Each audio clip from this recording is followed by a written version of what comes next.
ہم پر آخر پریشانیاں کیوں آتی ہیں اور ان سے بخیر و عافیت کیسے نکلیں، یہ ویڈیو اسی بارے میں ہے۔ آج کی ویڈیو میں ہم انشاءاللہ آپ کے ساتھ پریشانیوں سے نجات پانے اور عافیت والی زندگی نصیب ہونے کے لیے استغفار کی طاقت شیئر کریں گے۔ سب سے پہلے تو یہ بات خوب سمجھ لیں، بندوں کے جس قسم کے اعمال آسمان پر جائیں گے انہی کے مناسب ان کے حق میں آسمان سے فیصلے صادر ہوں گے۔ اعمال خیر پر خیر کے فیصلے آئیں گے اور اعمال شر پر دوسری نوعیت کے فیصلے ہوں گے۔ اعمال کے ثمرات و نتائج دنیا میں بھی رونما ہوتے ہیں، آخرت میں بھی ہوں گے۔ اچھے اعمال پر جس طرح اخروی سعادت مرتب ہوتی ہے، اسی طرح دنیا میں سعادت و کامرانی نصیب ہوتی ہے، اور گندے اعمال پر آخرت کی شقاوت و خسران کے ساتھ ساتھ دنیا میں بھی عذاب کی شکلیں نمودار ہوتی ہیں۔ نیک و بد اعمال کے پورے نتائج کا ظہور تو آخرت میں ہوگا، کیونکہ کامل جزا و سزا کے لیے قیامت کا دن تجویز فرمایا گیا ہے۔ لیکن بطور نمونہ کچھ نتائج یا کم از کم ان نتائج کی ہلکی سی جھلک دنیا میں بھی رونما ہوتی ہے، تاکہ معاملہ یکسر ادھار پر نہ رہے بلکہ کچھ تھوڑا سا نقد بھی دے دیا جائے۔ بدقسمتی سے ہمارے یہاں جزا و سزا کے تصور میں دو غلطیاں بہت عام ہو چکی ہے۔ قریباً سبھی عوام و خواص الا ماشاء اللہ ان میں مبتلا نظر آتے ہیں۔ ایک یہ کہ اچھے برے اعمال کے نتائج قیامت میں ظاہر ہوں گے، اسی وقت جزا و سزا بھی ہوگی۔ ہماری اس دنیاوی زندگی کو نیک و بد اعمال کی جزا و سزا سے کوئی تعلق نہیں۔ اس زندگی میں نیک و بد اعمال پر کوئی نتیجہ مرتب نہیں ہوتا، نہ یہاں کسی کو اپنے کیے کی جزا یا سزا ملتی ہے۔ اور دوم یہ کہ آخرت کی جزا و سزا پر اگرچہ ایمان ہے، لیکن خواہشات کے غلبے و تسلط، غفلت آمیز ماحول کی تاریکی اور دنیاوی لذتوں کی حلاوت و شیرینی نے آخرت کی جزا و سزا کے تصور کو بہت ہی دھندلا اور مزمحل کر دیا ہے۔ اس کے استحضار ہی نہیں رہتا کہ جو اعمال ہم اپنے نام اعمال میں درج کرا رہے ہیں، قیامت کے دن ان کے ایک ایک ذرے کا حساب بھی دینا ہوگا۔ جیسا کہ سورہ زلزال میں فرمایا، فَمَن يَعْمَلْ مِثْقَالَ ذَرَّةٍ خَيْرًا يَرَهُ وَمَن يَعْمَلْ مِثْقَالَ ذَرَّةٍ شَرًّا يَرَهُ۔ جو شخص دنیا میں ذرہ برابر نیکی کرے گا وہ وہاں اس کو دیکھ لے گا، اور جو شخص ذرہ برابر بدی کرے گا وہ اس کو دیکھ لے گا۔ اور جن گناہوں کا بوجھ آج ہم لاد رہے ہیں، کل اسے خود اپنی ناتواں کمر پر اٹھانا بھی ہوگا۔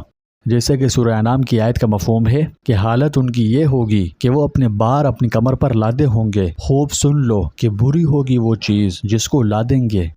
ہمارے طرز زندگی سے ایسا لگتا ہے کہ آخرت کی جزا و سزا کا ہمارے دنیاوی اعمال سے کوئی ربط و تعلق نہیں۔ آخرت کا معاملہ اس دنیا سے یکسر بے تعلق ہے، خواہ ہم کیسے ہی عمل کرتے رہیں، ہم سے کوئی باز پرس نہیں ہوگی۔ اللہ تعالیٰ غفور الرحیم ہے، خود ہی معاف فرما دیں گے۔ ظاہر ہے کہ غفلت کی یہ کیفیت ہماری کھلی کھلی حماقت ہے۔ حدیث شریف میں آتا ہے، ہوشیار اور عقل مند تو وہ ہے جس نے اپنے نفس کو رام کر لیا اور موت کے بعد کی زندگی کے لیے عمل کیا، اور احمق ہے وہ شخص جس نے نفس کو اس کی خواہشات کے پیچھے لگا دیا اور اللہ تعالیٰ پر آرزویں دھری۔ الغرض ان دو غلطیوں میں مبتلا ہونے کی وجہ سے ہم اصلاح اعمال کی فکر سے بے نیاز ہیں۔ نہ اصلاح دنیا کے لیے اصلاح اعمال کی فکر ہے اور نہ اصلاح آخرت کے لیے۔ یاد رہے، جس قوم میں خیانت عام ہو جاتی ہے اس کے دل میں رعب ڈال دیا جاتا ہے، اور جس قوم میں زنا عام ہو جاتا ہے ان میں اموات کثرت سے واقع ہونے لگتی ہے۔ جو قوم ناپ تول میں کمی کرتی ہے ان کا رزق بند کر دیا جاتا ہے۔ جو حق کے خلاف فیصلے کرتی ہے اس میں خون ریزی عام ہو جاتی ہے، اور جو قوم عہد شکنی کرتی ہے ان پر دشمن کا تسلط ہو جاتا ہے۔ خلاصہ یہ ہے کہ آج ہم جن پریشانیوں میں مبتلا ہیں وہ ہماری شامت اعمال کا نتیجہ ہیں۔ اس صورتحال کو نہ تو کانفرنسوں اور جلسوں کے ذریعے بدلا جا سکتا ہے، نہ حکومت کی تبدیلی اس کا حل ہے، نہ انتخاب، نہ پارلیمنٹ۔ ان پریشانیوں کے ازالے کی بس ایک صورت ہے، اور وہ یہ کہ ہم اپنی بدعمالیوں سے توبہ کریں اور اصلاح احوال کے لیے اصلاح اعمال کا راستہ اختیار کریں۔ فطری طور پر انسان غلطی اور خطا کا پتلا ہے، اس سے ہر وقت کسی نہ کسی غلطی اور خطا کا صدور ہوتا رہتا ہے، لیکن بہترین خطا کار وہ ہے جو توبہ کرے۔ ایک حدیث شریف میں توبہ کرنے والے کے بارے میں کہا گیا ہے کہ جو شخص گناہ کے بعد توبہ کرے وہ ایسا ہے جیسے اس نے وہ گناہ کیا ہی نہ ہو۔ تو پیارے دوستو، ہم سب گناہ کرتے ہیں، انسان ہیں، کوئی زبان سے کرتا ہے، کوئی نظر سے، کوئی دل سے اور کوئی عمل سے، لیکن سوال یہ ہے کیا ہم سب استغفار بھی کرتے ہیں؟ دیکھو، انسان گناہ کرے گا، یہ اس کی فطرت ہے، ہم کوئی فرشتے نہیں، لیکن فرق صرف اتنا ہے، کچھ لوگ گناہ کے بعد توبہ کرتے ہیں اور کچھ گناہ کے ساتھ عادی ہو جاتے ہیں، یعنی ان سے توبہ کی توفیق سلب کر لی جاتی ہے۔ لیکن یاد رکھیں، اللہ کو وہ بندہ بہت پسند ہے جو گر کر پھر اس کی طرف لوٹے، نہ کہ وہ جو گناہ میں پڑا رہے اور کہے اب میرے لیے معافی کہاں، میں تو بہت گناہگار ہوں۔ تو پیارے بھائیوں اور بہنوں، گناہ کرنا واقعی شرمندگی کی بات ہے، اور گناہ پر قائم رہنا یہ بہت سنگین جرم ہے۔ یہ اس سے بھی بڑی شرمندگی کی بات ہے، کیونکہ اللہ تو غفور الرحیم ہے۔ وہ تو انتظار کرتا ہے کہ کوئی تو میری طرف پلٹے، کوئی تو مجھ سے کہے یا اللہ میں بھٹک گیا، معاف کر دے، تو اللہ تعالیٰ سے معاف کر دیتا ہے۔ ایک بات ہمیشہ یاد رکھنا، جتنے بڑے تمہارے گناہ، اللہ کی رحمت اس سے بھی کہیں بڑی ہے۔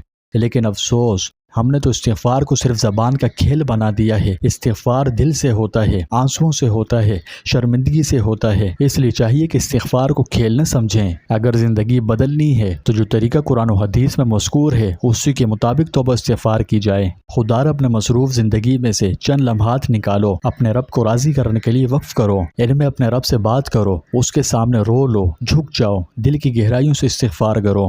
بس ایک دفعہ اپنے اللہ کے پاس لوٹ آؤ، سچی توبہ کرو، استغفار کرو، انشاءاللہ تمہاری دنیا اور آخرت دونوں سنور سکتی ہے۔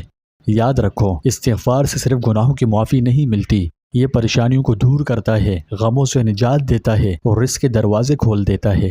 توبہ وہ دروازہ ہے جو موت سے پہلے ہر وقت قبول ہو سکتی ہے، اس لیے دیر نہ کرو، آج ہی توبہ کر کے اپنے رب کے سامنے جھک جاؤ، اس سے معافی مانگو، اپنے گناہوں پر رو کر اس سے بخشش مانگو، کثرت سے استغفار کا ورد کرو۔ سچے دل سے استغفار کر کے دیکھو، تمہیں خود محسوس ہوگا کہ دل کا غم کیسا ہلکا ہو گیا ہے اور پریشانی کیسے چھٹ رہی ہے۔ تم استغفار کر کے دیکھو، دل ہلکا نہ ہوا تو کہنا، استغفار دل کا سکون ہے، شیطان کی کمر توڑتا ہے اور اللہ کا بہت محبوب عمل ہے۔ پیارے دوستوں، آپ ثواب کی نیت سے استغفر اللہ پڑھ کر ایک دفعہ کامنٹ میں بھی استغفر اللہ ضرور لکھیں۔